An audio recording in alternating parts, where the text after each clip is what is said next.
Lamar Jackson has done just about everything there is in the NFL. He's a two-time MVP winner. He's led his team to the postseason. He also has led Baltimore to an AFC conference title game.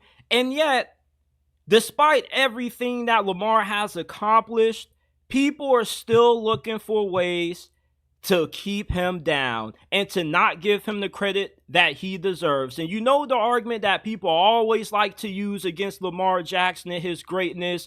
It's he's a playoff choker. He never shows up in the postseason. He's 2-4, has more playoff wins than Tua Tagovailoa, and he also has been further than what Josh Allen has in recent memory, but yet people want to keep pushing this agenda that Lamar Jackson will never be able to get over the hump because he just doesn't show up to play come playoff time, which isn't true. If you watch that AFC Championship game this past year against Kansas City, Lamar Jackson did not play bad in that game.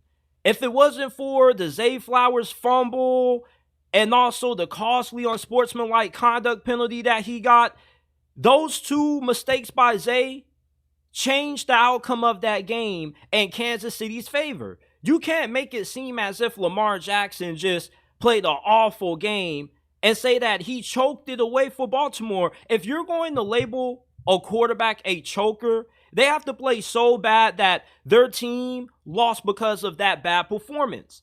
The Ravens haven't lost a single game all because Lamar just choked and he didn't play well. Every game that the Ravens have lost in the postseason has not been because of Lamar not being good enough to get it done. It's just been because of poor execution from the whole entire team. We can't blame the Ravens' shortcomings in the postseason on Lamar Jackson when he's the sole reason that John Harbaugh still has a job, and he also has the second best winning record behind Patrick Mahomes in the NFL. Lamar Jackson, every time he's healthy, the Ravens are in contention for the 1 seed in the AFC every year.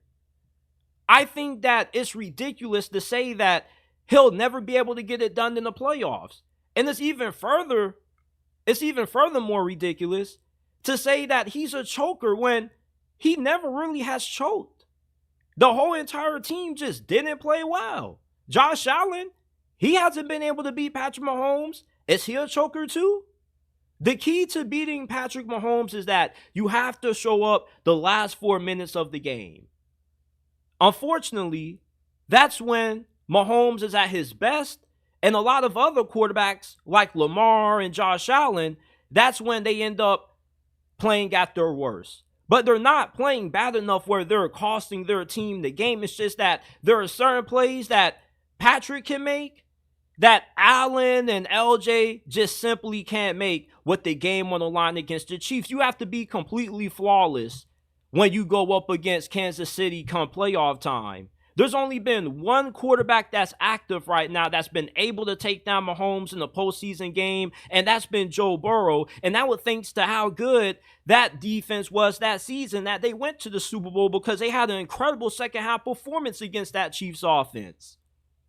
Lamar is far from the reason why the Ravens keep coming up short in their aspirations to win the Super Bowl. If you take him off that franchise, John Harbaugh wouldn't be there, and there's a lot of guys who probably wouldn't be there neither. He's carrying the Ravens franchise on his back. Yes, they do have a good defense. He has had weapons in the past, but Lamar Jackson is the soul that is making that engine go up there.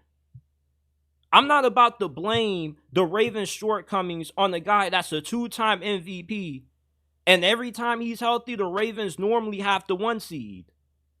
Peyton Manning struggled in the postseason sometimes. Yeah, Lamar hasn't always played his best ball in the playoffs, but everybody has bad games. Only a handful of quarterbacks are able to win in the postseason.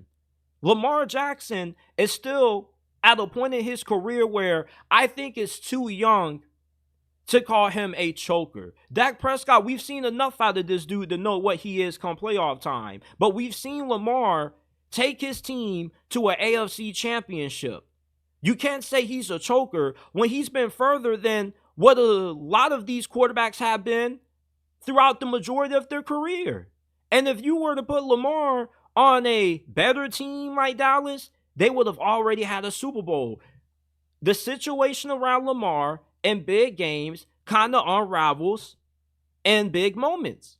And Lamar Jackson can't make up for the lack of good coaching or Todd Monken forgetting to hand the football off to his running backs, despite his squad leading the National Football League in rushing yards per game.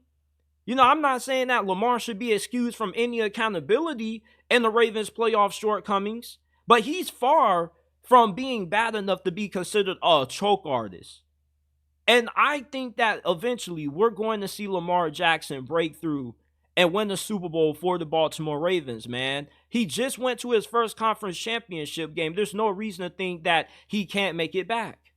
He still has about 4 or 5 more years of his prime, and outside of Mahomes, there hasn't been a single quarterback that's been able to be as successful when it comes to impacting their franchise ability to win games than Lamar Jackson, and that's shown by his win-loss record. The better the quarterback, the more they can overcome. Lamar Jackson, he hasn't had an elite group of wide receivers. You know, last year was pretty much the best supporting cast that he's ever had during their time in Baltimore. Hell, they had to change their philosophy to appease Lamar and to accommodate him and give him the necessary pieces that they needed to be able to even go as far as what they did last year.